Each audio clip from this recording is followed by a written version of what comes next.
C'est l'emblème de la Coupe d'Afrique des Nations organisée en Angola. La Palanca Negra, cette petite gazelle est pour tout un peuple le symbole d'une paix et d'une fierté retrouvée. Notre pays a connu la guerre. Après la réconciliation, il veut montrer au monde entier qu'il est capable de faire quelque chose de bien, qu'il peut être un exemple pour l'Afrique et pour le monde. Nous avons peu d'expérience dans l'organisation de ce type de compétition, mais je suis certain que la Coupe restera dans l'histoire de l'Angola. 27 années de guerre civile ont laissé le pays exsangue et détruit une bonne partie de ses infrastructures. Pour la compétition, il a donc fallu construire 4 nouveaux stades. Sur les chantiers, peu d'Angolais mais beaucoup de Chinois. C'est à eux que le pays a confié les travaux. Et durant les dernières semaines précédant la compétition, les ouvriers ont dû mettre les bouchées doubles.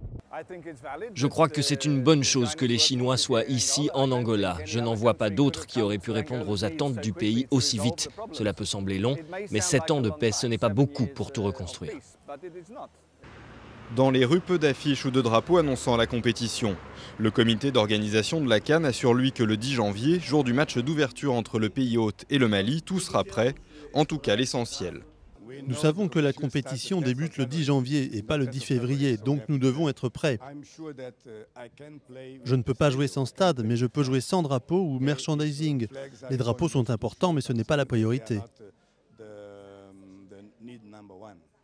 Non qualifiée pour la Coupe du Monde, l'équipe nationale se doit de faire bonne figure pour sa CAN, et ses supporters veulent y croire. Si l'entraîneur et ses assistants préparent bien physiquement l'équipe, je suis sûr que nous atteindrons au moins les demi-finales. À côté des Angolais, combien d'autres supporters dans les stades? Difficile à dire, mais le coût des hôtels et des restaurants en a sans doute refroidi plus d'un. 250 à 450 $ pour une chambre décente, 50 $ le déjeuner.